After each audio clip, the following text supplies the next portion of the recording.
Ses clients se recrutent en Chine, en Corée du Sud, en Thaïlande ou en Inde. Les crises de l'acier, Philippe Mioche, tout le monde en a connu, mais quels sont les handicaps spécifiques de la France? Je crois qu'il y en avait au moins deux.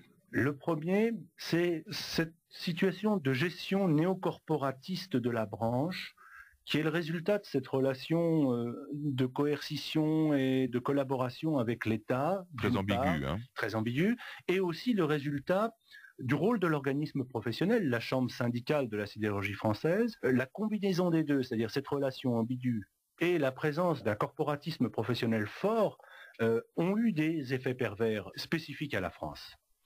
Le deuxième grand handicap, et je viens de dire que d'une certaine façon il est plus important, et il est un peu paradoxal, c'est cet héritage naturel que représentait le minerai de fer lorrain, cette fameuse minette dont les manuels scolaires, pendant des générations de Français, ont dit que c'était une richesse extraordinaire, que c'était le plus grand gisement du monde, je cite, etc.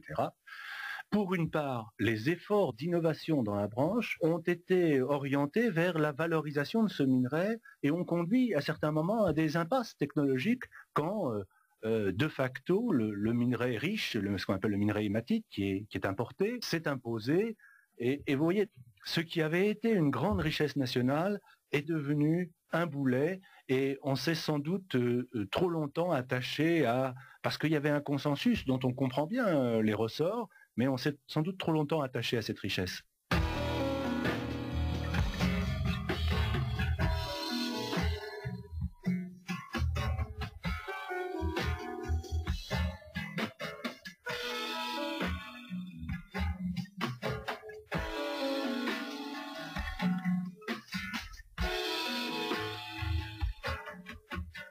Jacques Chirac, vous êtes une personnalité symbolique de la sidérurgie de la Lorraine. À 20 ans, vous étiez ouvrier sidérurgiste. Et puis, vous êtes devenu secrétaire général de la Fédération CFDT de la métallurgie. En 1984, vous avez été chargé du redéploiement industriel de la Lorraine avant de devenir ministre chargé des reconversions. Aujourd'hui, vous êtes toujours attaché à la Lorraine, vous êtes conseiller général de Meurthe-et-Moselle et vous êtes élu de Pompée. Jacques Chirac, vous dites, comme les économistes et les historiens, que cette crise de l'acier, elle était inéluctable. On ne pouvait pas éviter la crise de l'acier pour plusieurs raisons. C'est que depuis que la CK a été faite, on a compris, mais tout le monde l'a pas compris, que les enjeux des grands développements, des grands secteurs stratégiques étaient liés, j'allais dire, à l'évolution de la compétition mondiale. Mais qui n'a pas compris, les syndicats ou le patronat? Les syndicats ont du mal à comprendre. Le patronat avait très bien compris, mais comme chacun défendait sa petite boutique et ses intérêts, c'est seulement le contrôle de la puissance publique qui a donné une cohérence et une homogénéité à l'action industrielle, à la politique, à la stratégie industrielle globale du secteur.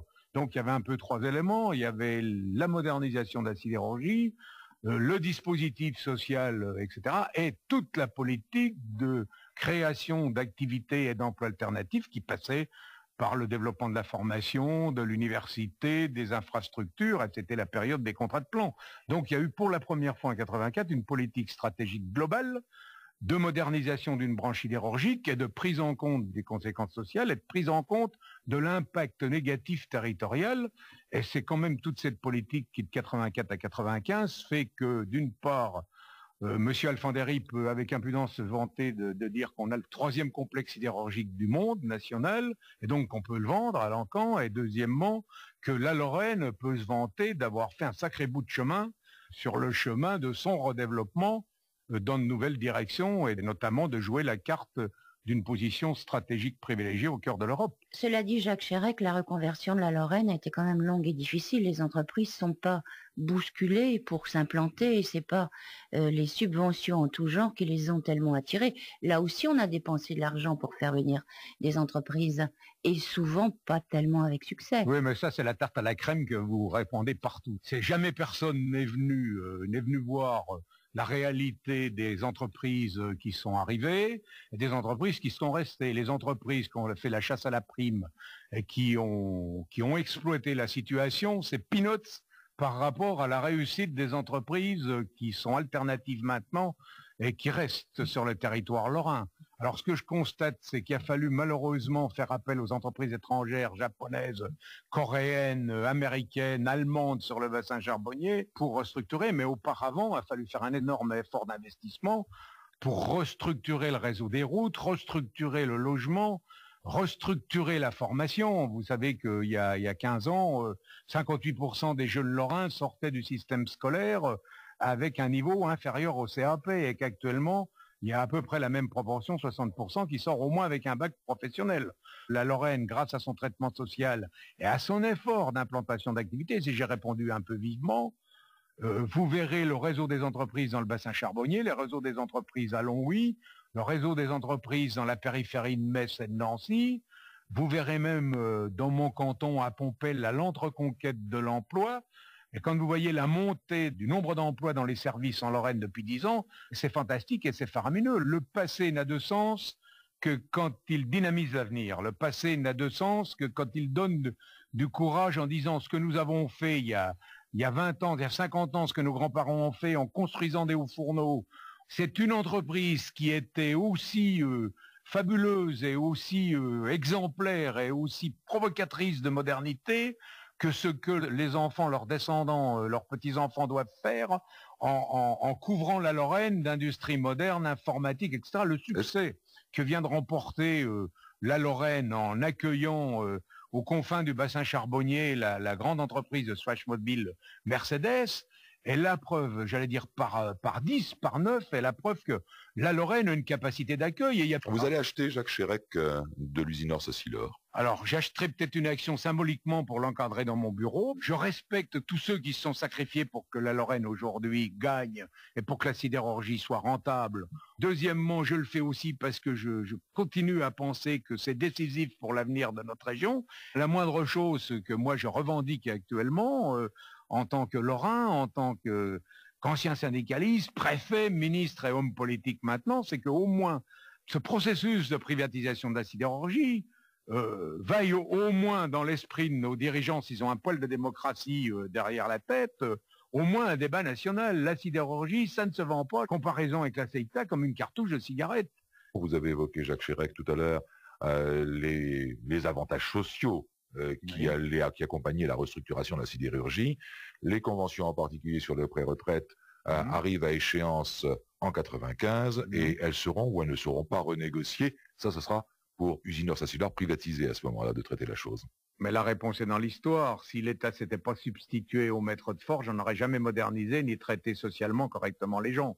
Donc à partir du moment où ça sera privé, qu'on aura un consortium international, vous pensez s'ils s'en foutront de l'avenir des sidérurgistes lorrains si on décide de fermer la sidérurgie lorraine. Et nous, on n'aura plus que les yeux pour pleurer. Donc, vous ne faites pas confiance à l'avenir? Je fais tout à fait confiance à l'avenir. Je ne fais pas confiance aux patrons privés dans un secteur aussi important et décisif que celui de la sidérurgie. Tout à fait différent. Sidérurgie, tous maîtres de forge. C'est le dossier de rue des entrepreneurs. Didier Hadès. Dominique Dambert. Un des sites symboliques de la sidérurgie, c'est la Lorraine. Aujourd'hui, 1200 salariés. Il y a 20 ans, plus de 20 000. En Normandie, dans le Nord, en Lorraine, au Creusot, à Fos, aux portes de Marseille, la sidérurgie a représenté 116 000 emplois en 1984. Aujourd'hui, 10 ans plus tard, ce ne sont plus que 46 000 emplois en France, 60% de moins, 60 000 dans le monde. Une industrie, une mono-industrie en Lorraine, comme Michelin l'avait été pour Clermont-Ferrand. Que faire de Longwy après la sidérurgie? Il y a eu des plans, certains ont imaginé de valoriser les friches industrielles et de faire du tourisme industriel. D'autres ont envisagé de faire venir des entreprises de haute technologie à coût de subvention. On y a mis beaucoup d'argent. Aujourd'hui, Stéphanie Glésis, vous êtes à Radio France Nancy-Lorraine. Ça ressemble à quoi, Longwy?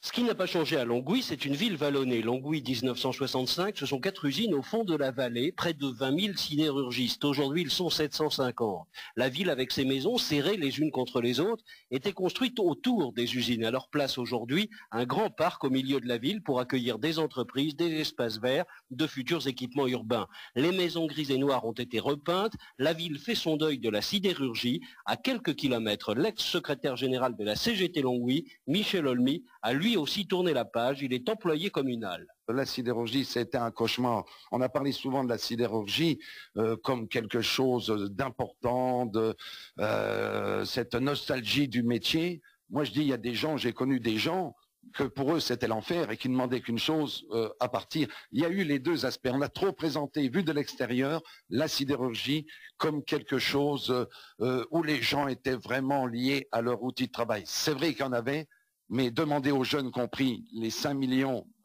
anciens, à ce moment-là, en 79, ils en avaient vraiment rien à foutre de la sidérurgie. C'est parce qu'ils n'avaient pas d'autres emplois, ils n'avaient pas d'autres perspectives. Il faut que Longwy vraiment bouge. Ça change à Longwy. Aujourd'hui, je vois des couleurs. Il y a des chantiers qui s'ouvrent. On a repeint les habitations. Enfin, je crois que celui qui n'est pas venu à Longwy depuis des années trouve un changement. Jean-Paul Durieux, député maire de Longwy, traduit la mutation en quelques chiffres. À la belle époque, 26 000 personnes travaillaient en sidérurgie. Il en reste à l'heure actuelle 800 environ. Longwy a dans l'ensemble, restant fidèle pourtant à son passé, a tourné la page de la sidérurgie, a compris qu'il fallait, pour assurer le renouveau de son agglomération, diversifier ses industries, un emploi qui a globalement diminué en l'espace de 15 ans de près de 30% à peu près, et compensé à l'heure actuelle à la fois par le développement des entreprises nouvelles, comme les groupes coréens, Daewoo, japonais, JVC, les groupes français, Liège, ont créé à l'heure actuelle près de 2000 emplois sur les 5500 qui restent l'objectif du pôle européen de développement. La Belgique et le Luxembourg surtout, fournit à 7000 habitants environ de l'agglomération de Longwy un emploi. Le début des grands mouvements médiatiques est dû à Roger Giovanardi de la CFDT. C'est lui qui avait eu l'idée sur le Crassier d'un SOS emploi lumineux. Il est aujourd'hui nostalgique, pas d'un paysage dur et gris, mais d'une gaieté perdue. Ça valait le coup de vivre cette pénibilité parce qu'il y avait une convivialité dans l'entreprise, une camaraderie. On partageait le casse-croûte, tout ça. Donc on arrivait toujours à trouver un moyen pour se faire même un casse-croûte. Même il y en a qui faisaient le couscous, les pâtes. Le dimanche, par exemple, quand on travaillait, qu'il n'y avait pas de chef, on s'est débrouillé. La production était faite et on arrivait encore à se trouver un quart d'heure de détente, à boire un coup et à manger avec les copains. Et puis aussi dans les quartiers. Dans les quartiers, il y avait une vie de quartier entre ouvriers, quoi. Ça, c'était riche et on l'a pas aujourd'hui dans nos cités dortoirs de HLM. Il faut retrouver une nouvelle âme pour la ville qui s'intègre dans une proximité européenne, puisque on a un passé commun avec les Luxembourgeois et les Belges à 2 pas d'ici. Longwy reste convalescente. Le pôle européen de développement, largement aidé par la communauté européenne, essaie d'attirer de nouvelles activités et la ville, qui a perdu 20% de ses habitants en 20 ans, a repeint son cœur d'acier pour le transformer en cœur de lion. Voilà comment les sites de la sidérurgie ont changé. Les produits de la sidérurgie ont changé eux aussi. De même que les hommes qui y travaillent, ils doivent avoir d'autres compétences. Principal département d'Usinor Sassilor, la branche acier plat. Les tôles destinées à l'automobile, à l'électroménager, à faire des tuyaux aussi, une fois qu'ils sont soudés. Et la branche en question s'appelle Solac. Solac, dont vous êtes le patron, Edmond Pachura. L'acier, il a bougé. C'est un produit, dit-on, qui n'est plus le même, pourtant dans une automobile. L'acier d'aujourd'hui, il devrait être le même qu'il y a 10 ans, Edmond Pachura. Dans l'automobile, il n'est plus le même. Je pourrais dire, en résumant, que 50% des aciers que nous avons aujourd'hui n'existaient pas il y a 5 ans. Donc finalement, on fabrique un autre produit maintenant. Il est toujours fait avec les mêmes constituants. Il n'est pas fait de la même manière. Les compositions sont également diverses. Et bien sûr, nous obtenons des spécifications qui nous permettent de répondre à des besoins qui sont des besoins nouveaux ou même d'anticiper sur ces besoins. Mais qu'est-ce que c'est justement ces besoins nouveaux? Pour votre produit, pour qu'il garde une place dans l'avenir, il doit être quoi? Plus léger, plus souple, plus maniable? C'est effectivement plus malléable, plus ductile, plus emboutissable. Il doit être capable de donner la même forme et une résistance plus grande avec un poids qui soit inférieur, donc l'allègement. Il doit être capable. Comment pour alléger l'acier? On le rend plus résistant et on augmente son élasticité. Et on aboutit par conséquent à un acier qui est également plus formable, et qui permet de donner la même fonction en étant allégé. Je prends aussi un exemple dans la boîte boisson. Vous savez qu'aujourd'hui, les boîtes boissons qui sont en acier sont bien plus légères qu'elles l'étaient auparavant. Nous appelons d'ailleurs ceci l'acier ultralight. Comment on fait pour conquérir de nouveaux clients alors qu'ils ont des producteurs nationaux? Comment on fait pour produire pour Volkswagen, pour Fiat, alors qu'ils ont leurs propres aciéries?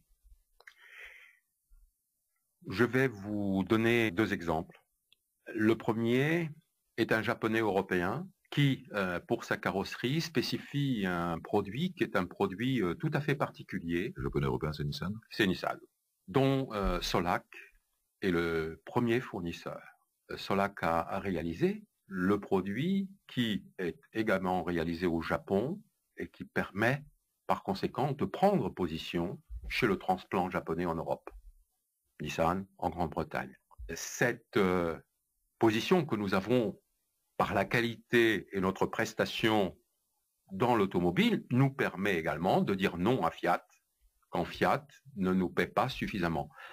L'année dernière, nous n'avons pas livré une tonne à Fiat parce que nous avons pensé que nous n'étions pas suffisamment rémunérés.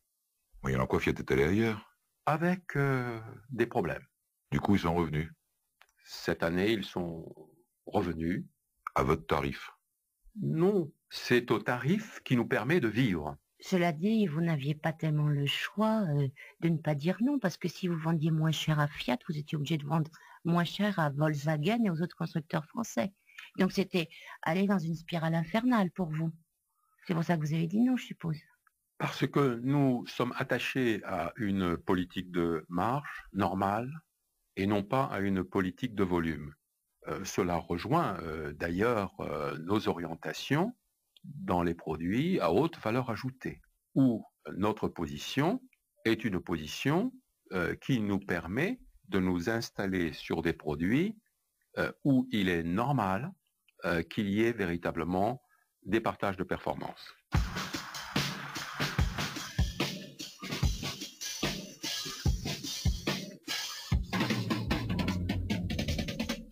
Tout comme l'industrie du papier, l'acier est un indicateur de l'économie. Tout comme le papier, c'est un produit cyclique, directement lié aux produits de consommation ou d'équipement. Exemple, la prime.